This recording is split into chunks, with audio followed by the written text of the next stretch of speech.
Bonjour à tous et bienvenue pour notre deuxième chapitre, mécanique de vol. La mécanique, c'est l'étude du mouvement. Et pour donner un mouvement, pour modifier un mouvement, il faut appliquer des forces.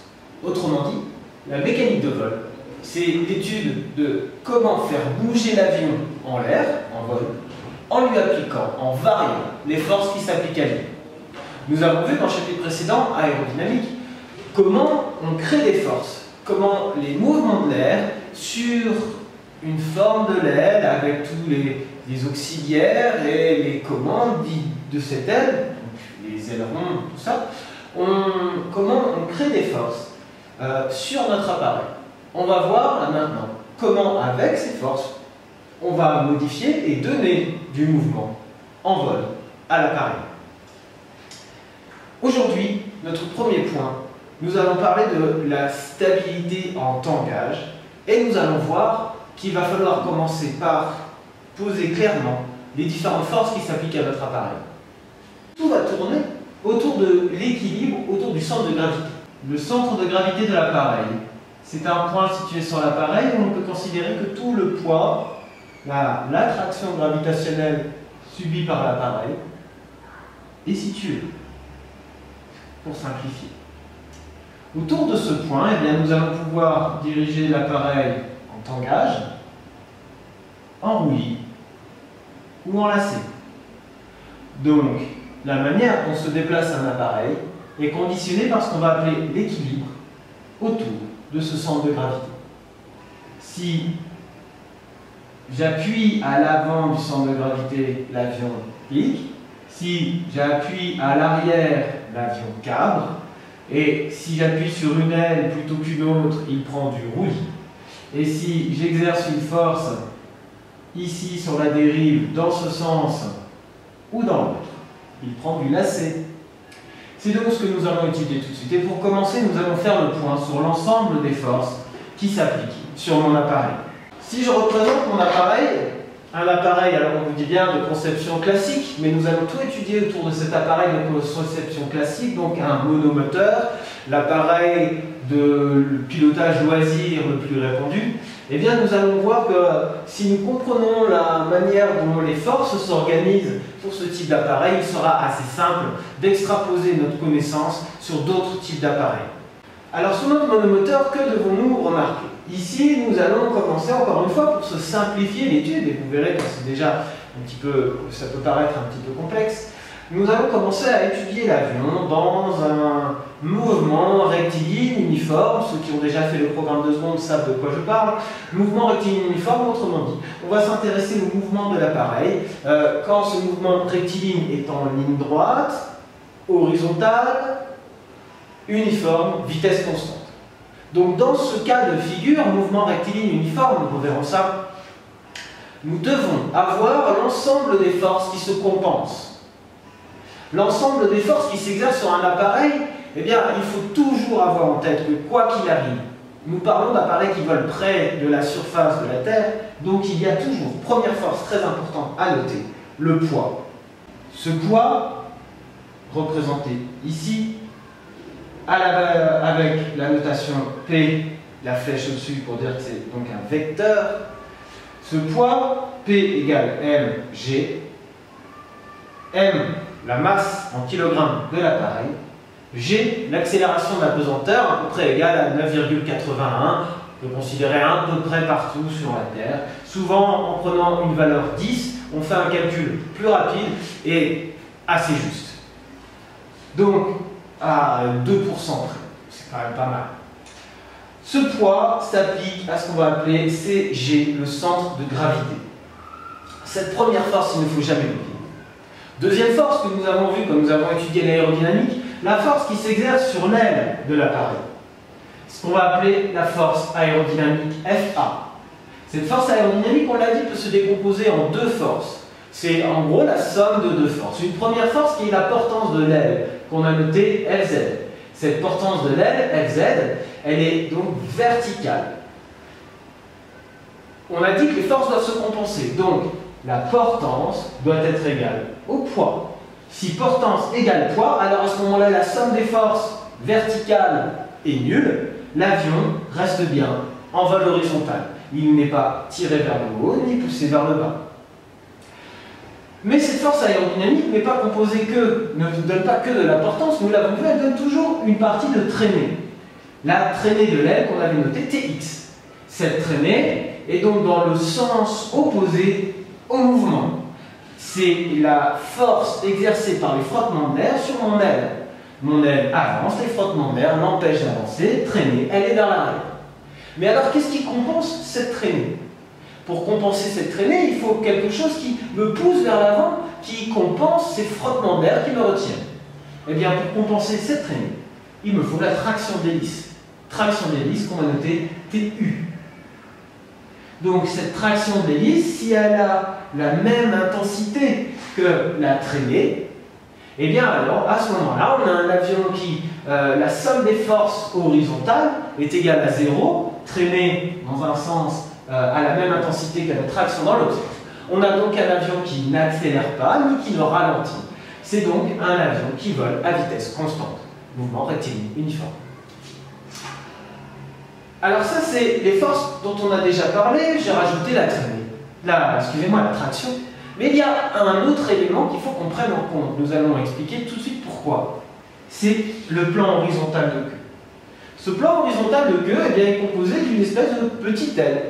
Mais nous allons voir que cette petite aile crée une force qu'on appelle une déportance, puisqu'elle n'est pas orientée vers le haut, mais vers le bas. Cette force aérodynamique, Fa', exercée par le plan horizontal, cette force aérodynamique Fa', eh bien, elle est, comme avant, comme précédemment, composée d'une déportance vers le bas, qu'on va noter Fz', et d'une petite traînée. Donc, traînée de l'aile plus traînée du plan horizontal doit être égale à traction. Et nous allons voir que le poids plus la déportance doit être égal à la portance de l'aile. À chaque fois, nous parlons ici en intensité. Pour contrôler en tangage, eh bien, nous allons voir que pour évaluer la capacité d'une force à faire pivoter autour d'un axe un objet, eh bien, nous avons créé, les scientifiques, les mécaniciens ont créé une grandeur qu'on appelle le moment. Alors, pour simplifier très rapidement, le moment, c'est quoi? Donc, c'est l'efficacité, ça mesure l'efficacité d'une force à faire pivoter un objet. Pour faire pivoter un objet, pour faire tourner quelque chose, je vais exercer une force. Mais plus j'exerce cette force loin de l'axe de rotation, et plus cette force est efficace. Donc le moment, ça va être égal à quoi? Ça va être égal à une force fois une distance. Cette distance-là, c'est la distance entre le point d'application de la force, on va même dire plus précisément la droite d'application de la force, et l'axe de rotation. Revenons au-dessus pour voir à quoi ça correspond. On l'a dit, mon avion va toujours bouger autour du centre de gravité. Donc notre centre de gravité, c'est en quelque sorte le point fixe, notre axe de rotation. Donc qu'est-ce qui m'intéresse? C'est la manière dont la portance Fz va s'exercer à une distance, centre de gravité, ici, distance entre la droite d'action de Fz et du centre de gravité, ici elle est notée Y. De la même manière, ici, la déportance donc, va être exercée à une distance x du centre de gravité. Pourquoi c'est ces deux forces qui m'intéressent? Regardons bien dans le cas d'un avion de conception classique monomoteur. Ce monomoteur, il va avoir quoi? Quel est l'élément le plus lourd finalement de l'avion? Eh bien, ça va être le moteur. Ce moteur étant à l'avant, eh bien, on va avoir le centre de gravité qui est très à l'avant. Donc le centre de gravité sur un monomoteur est juste à l'avant des ailes. Or, mon aile va créer une portance vers le haut. On a le poids ici qui va tirer l'avion vers le bas, l'aile qui crée une portance vers le haut. Mon avion, s'il n'a que l'aile principale, eh bien, il va avoir tendance à piquer. Imaginez une force qui appuie ici le poids, une autre qui pousse ici la portance. L'avion, naturellement, devrait se mettre comme ça. Et c'est là qu'intervient le plan horizontal. Le plan horizontal avec sa déportance, il va faire quoi? Eh bien, il va rappuyer l'arrière de l'avion. Donc on a le centre de gravité là qui tire l'avion vers le bas, la portance ici qui pousse vers le haut, et du coup on devrait avoir quelque chose, l'avion qui pivote de cette manière-là. Or la déportance du plan horizontal va leur amener. Autrement dit, c'est l'équilibre entre cette déportance et cette portance qui va faire pivoter mon avion autour du centre de gravité, donc qui va assurer sa stabilité en tangage. Tout ça pour dire que pour que l'avion soit stable en tangage, c'est-à-dire qu'il ne se mette pas à piquer ou qu'il ne soit pas en train de cabrer, il va falloir que cette force portance et cette force déportance aient la même efficacité à faire tourner l'avion, une compensant l'autre. Il y en a une qui va vouloir le faire tourner comme ceci, l'autre qui va vouloir le faire tourner comme cela. Si ces deux forces se compensent, alors on va avoir un avion stable sur l'axe de tangage. Pour que ces deux forces se compensent, alors qu'elles ont toutes les deux tendance à faire tourner l'appareil, eh bien il va falloir que le moment exercé par la portance soit égal au moment exercé par la déportance. Autrement dit, que nous ayons ici Fz fois Y, moment de la portance, égal à F'Z fois X. D'où la relation que nous avons en dessous, M1 égale M2, c'est-à-dire M1 Fz fois Y, M2 Fz' fois X. Voici comment se passe la stabilité sur l'axe de tangage. On va utiliser souvent, pour bien comprendre, et on va voir comment on va utiliser ça jusqu'à la fin, on va essayer de se simplifier cette représentation. On va simplifier cette représentation de manière à ce qu'on ait un schéma le plus clair possible dans notre tête et qu'on simplifie la compréhension de ce qui va se passer quand l'avion va être en l'air.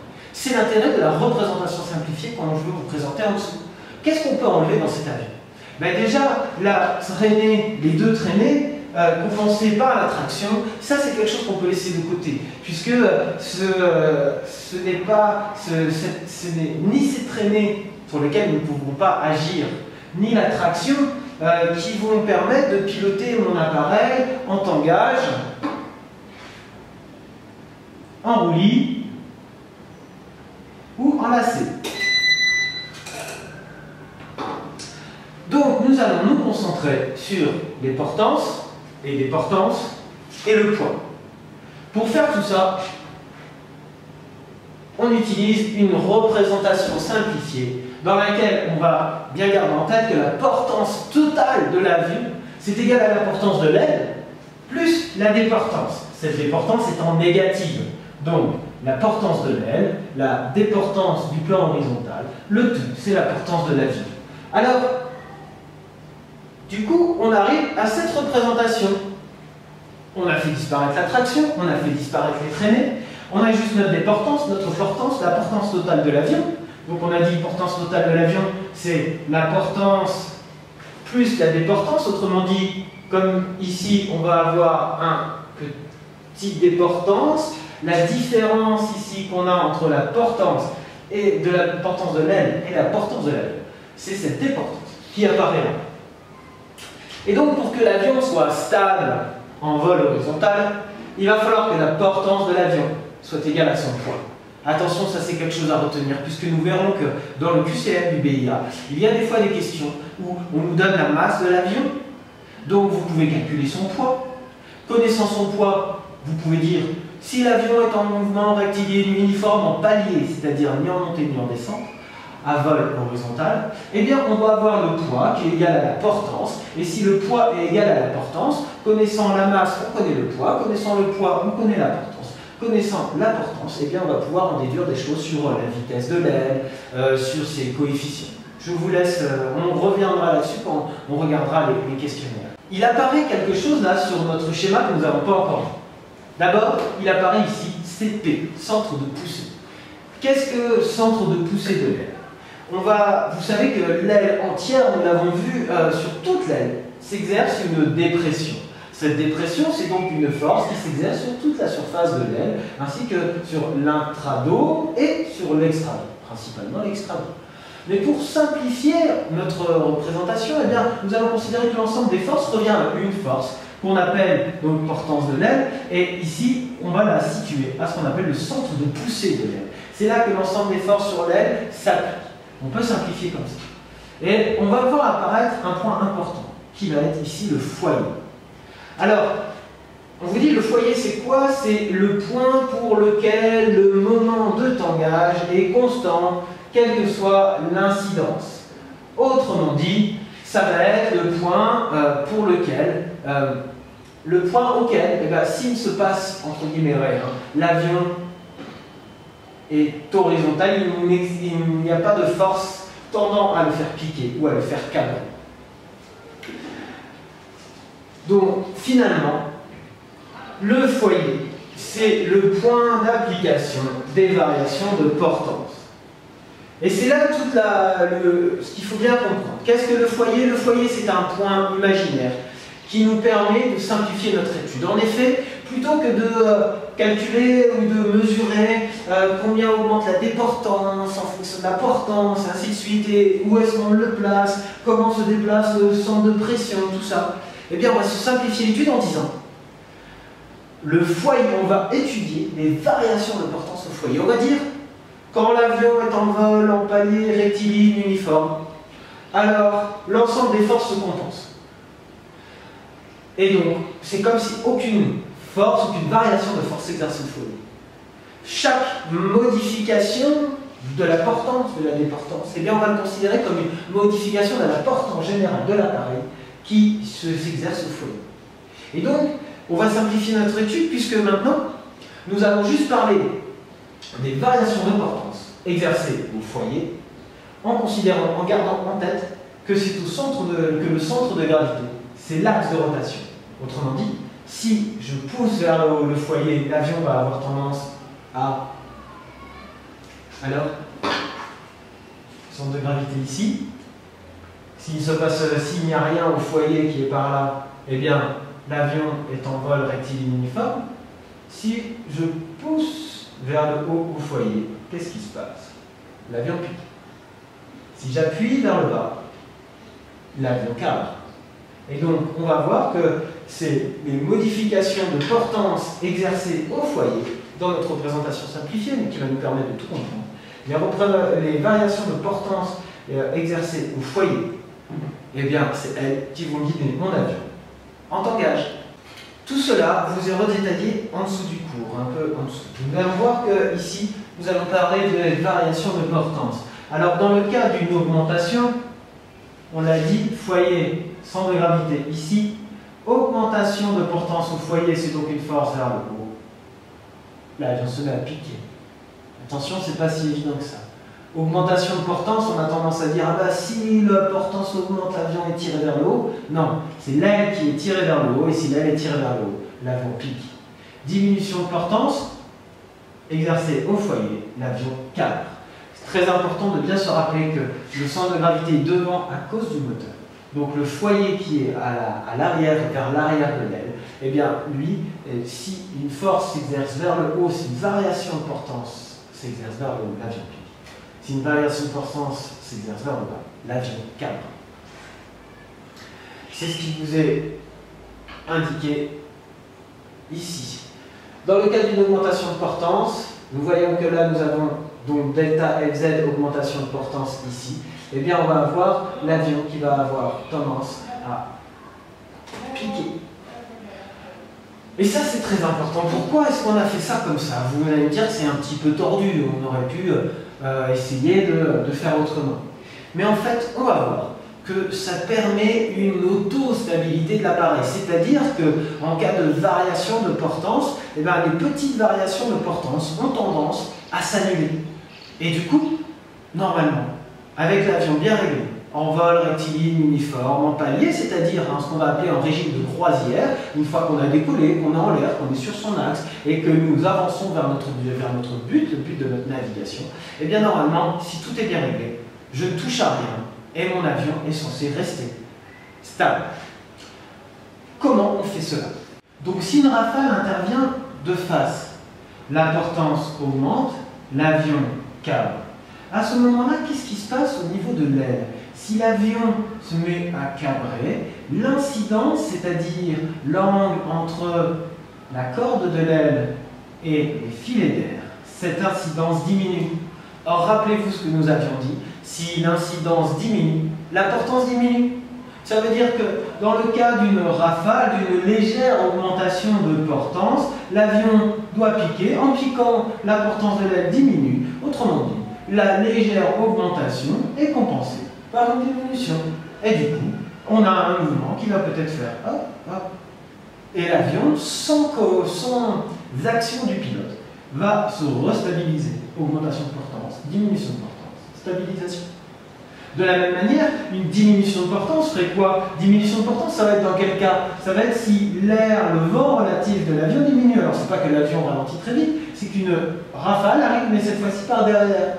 La rafale arrivant par derrière, à ce moment-là, le vent relatif sur les ailes, qui est donc le déplacement de l'avion par rapport à l'air, eh bien, va diminuer. La vitesse du vent diminuant, puisque la rafale arrive par derrière. Du coup, diminution de portance, qu'est-ce qui se passe? Diminution de portance, c'est comme si j'appuyais là sur le foyer. L'avion cabre. Or, en cabrant, il augmente ici l'incidence, donc j'augmente la portance. Autrement dit, une diminution de portance due à une rafale fait cabrer l'avion, mais le fait de cabrer augmente la portance. Et l'avion se stabilise. Hop, hop. Donc on voit que grâce à cette disposition donc, du centre de gravité à l'avant, avec le centre de poussée plus derrière, et puis la déportance sur le plan horizontal, eh bien on obtient des avions qui sont autostables pour des modifications assez modérées de la portance, que ce soit une augmentation ou une diminution. Si cette modification de portance est plus importante, eh bien il va falloir à ce moment-là ce qu'on va appeler une action commandée. Alors, on dit que si la portance dépasse les possibilités d'auto-stabilisation de l'appareil, alors il va falloir, le pilote doit apporter une compensation avec la gouverne de profondeur. Gouverne de profondeur, c'est donc la gouverne qui est ici, à l'arrière du plan. Cette gouverne de profondeur, eh bien, si j'actionne mon manche comme ceci, eh bien, je vais augmenter ou diminuer la déportance, et c'est comme ça que je vais revenir à la stabilité. Tout ça nous amène à l'équilibre autour du centre de gravitation, c'est-à-dire à la manière dont on va charger l'appareil. Alors, on va parler de qualité de vol. On dit que la position du centre de gravité est dépendante de la répartition des charges embarquées. Répartition des charges embarquées, si le moteur, je ne peux pas le bouger. Par contre, dans les ailes, j'ai des réservoirs qui vont alourdir à l'arrière. À l'arrière de l'appareil, j'ai souvent la zone pour mettre les bagages. Et donc ça va tendance à alourdir l'arrière. De la même manière, les passagers avant, donc pilote et copilote, sont devant le centre de gravité, ou près du centre de gravité. Les passagers arrière sont plus éloignés. Mais on va voir que l'étude de la charge d'un avion, la manière dont je vais répartir les charges dans l'avion, est très importante puisqu'elle va jouer sur la qualité de vol. Et donc il faut, avant de décoller, toujours faire un bilan de la charge de l'avion et essayer de voir si la charge est plus à l'avant, à l'arrière, il faut qu'elle soit bien répartie. Vous allez voir tout de suite pourquoi. On vous dit que l'avion est dit centré arrière si le centre de gravité est proche du centre de poussée, autrement dit, s'il est plus vers l'arrière. Si je charge mon appareil, si les passagers arrière sont lourds, que je mets beaucoup d'essence dans mon aile, dans mes réservoirs de queue, si je mets beaucoup de bagages ici, à ce moment-là, j'augmente la masse à l'arrière de l'appareil. Le centre de gravité recule. On va dire que l'avion est centré arrière. Ça va faire quoi? Eh bien, ça va faire que on va être avec le foyer et enfin le centre de poussée et le centre de gravité se rapprochent et on va avoir un avion qui peut très facilement bouger en tangage. Et on va avoir une influence de la portance de l'aile beaucoup plus petite sur le moment, puisqu'on diminue la distance là, par rapport à la distance avec la déportance. Autrement dit, en ayant un avion centré arrière, eh bien, on va avoir, c'est comme si, ici, je tiens mon avion, si je fais reculer mon centre de gravité, eh bien, je vais avoir un avion qui est très très instable, il faut que je le tienne, très instable, mais du coup qui réagit très vite. Alors ça peut être plus de maniabilité, moins de stabilité. A l'inverse, si je charge plus à l'avant, c'est comme si je mettais mon avion là sur deux béquilles comme ça, s'il y a une plus grande distance là entre mes deux doigts, si mon centre de gravité est plus, si l'avion est plus chargé à l'avant, j'ai un avion qui est très stable. Très stable, ça veut dire qu'il est difficile à manier, donc moins maniable, mais plus stable. Et donc c'est ce que nous appelons la qualité de vol. suivant comment je vais répartir la masse à l'intérieur de l'appareil, eh bien je vais avoir des qualités de vol différentes. Centré arrière, si le centre de gravité est proche du centre de poussée, je recule arrière le centre de gravité. À ce moment-là, l'avion est maniable, mais instable. Donc ça va être, par exemple, l'intérêt quand je veux faire des manœuvres, quand je veux avoir par exemple, si je voulais, entre guillemets, faire un petit peu d'acrobatie. Je sais qu'à piloter, ça va être beaucoup d'efforts, mais mon avion va être beaucoup plus réactif aux commandes. A l'inverse, si je ne veux pas faire de l'acrobatie, mais que je veux que mes passagers soient confortables pour un long voyage, et surtout que ce soit moins fatigant pour moi pilote, c'est-à-dire que je ne suis pas tout le temps en train de compenser à la commande, eh bien je vais centrer avant. Ça veut dire centrer le centre de gravité est à l'avant, donc s'éloigne du centre de poussée. Et donc c'est la configuration là, c'est très stable. Mais si c'est très stable, c'est difficilement maniable. L'avion est stable, mais peu maniable. Donc ça, alors peu maniable, comme l'instable, tout est relatif. C'est un peu plus instable ou un peu moins maniable, suivant comment on va faire. Mais il faut que tout ça reste dans les normes définies par le constructeur.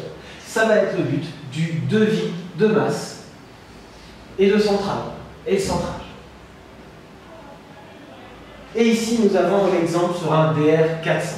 DR400, c'est un avion classique de club, un avion club, un monomoteur. Qu'est-ce qu'on va avoir? Eh bien, on voit que avant de partir, avant de décoller avec mon avion, en tant que pilote, commandant de bord, je dois faire le point de comment je vais charger mon appareil. Et pour cela, eh bien, nous avons un tableau ici qui résume tout. Alors, il y a la masse, parce que vous savez que masse fois G, ça donne le poids. Donc, on va s'intéresser aux masses. Le bras de levier, c'est la distance qu'il va y avoir entre le centre de gravité et la position des différentes choses. Et puis, du coup, tout ça, ça va nous donner un moment. Alors, gardons bien en tête que pour avoir le moment, normalement, c'est le bras de levier fois le poids, et qu'ici, il manque une petite multiplication, mais bon. En fait, on a un tableau simplifié. Donc, masse à vide, vous voyez que ça ne peut pas changer. Masse à vide, 577 kg avec un bras de levier de 0,369, ce qui nous donne un moment ici. Le pilote, là, vous inscrivez votre masse à vous. Passager avant, masse à vous. Passager arrière, alors là, on aurait pu mettre des S, parce qu'on peut en mettre 2, plus des bagages. Et donc, on va utiliser tout ça, multiplié par le coefficient qui dépend de la place où on est. En effet, le pilote et le passager avant sont à la même distance, 0,41 du centre de gravité, ils sont là. Mais les passagers arrière sont plus loin, ils sont à 1,19. Les bagages sont encore dans le passager arrière, presque à 2 mètres derrière. Et la masse de carburant qui est dans les ailes, là, vous voyez, elle est en gros un petit peu située un petit peu devant. Et donc, tout ça va nous donner une masse au décollage. Un bras de levier moyen. Et on va avoir ici le moment.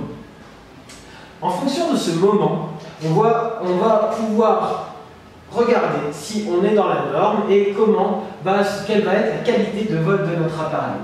Ici, par exemple, donc, on est avec une masse au décollage de 864. Donc, sur l'axe vertical, je me place qui est en kilogrammes, donc c'est la masse, je me place à 864. Et avec mes bras de levier, mon moment, eh bien, je trouve un moment à 0,5, 0,509. 0,509, je suis là. Si je regarde dans quel point je suis dans cette zone gris foncé ici. Cette zone gris foncé, c'est quoi? Eh bien, ça va être la zone où on va être plutôt centré arrière. Donc, centré arrière, je vous rappelle, centré arrière, c'est que je tiens mon appareil en gros comme ceci, il est très instable, il a beaucoup tendance à bouger, et donc très maniable. Donc, si je prends ce réglage-là, eh bien, je sais que je vais avoir un appareil plutôt instable, mais maniable. Ce qui veut dire que quoi qu'il arrive, je dois disposer mes passagers, mes bagages et du coup aussi mon carburant de manière à être dans cette zone-là. En sachant que si je suis centré très avant, j'éclaire, alors mon avion est très stable, peu maniable. Si je suis centré dans le gris foncé ici, mon avion est centré arrière, donc il est très maniable et peu stable. Voilà qui conclura donc notre cours 2.1, notre premier chapitre, notre première partie du chapitre mécanique de vol. La prochaine fois, nous verrons la stabilité donc en roulis et en lacet après avoir vu celle en tangage. J'espère ne pas avoir été trop long, j'espère que vous aurez bien saisi tout ce qu'on vient de dire. N'hésitez pas à revoir cette vidéo ralentie. N'oubliez pas qu'il y a le forum pour poser toutes les questions que vous voulez. À la semaine prochaine.